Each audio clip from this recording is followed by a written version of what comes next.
سوری پوشی اکرم نمکدون زبافه چه خبره یا چه پلاوی این تمرین تیم ملیه.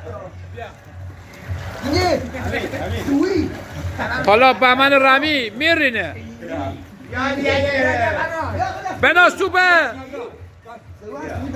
هوشنگ برنبه شنی بی تربیتن اینو.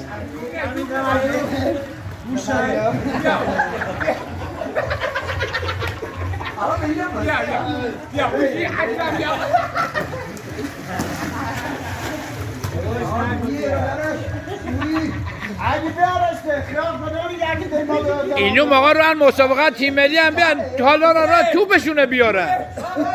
ممک یکی از بازیکنان سرشناس تیم والیبال کشور مینه دلت بور یا بهمن رمیه اینه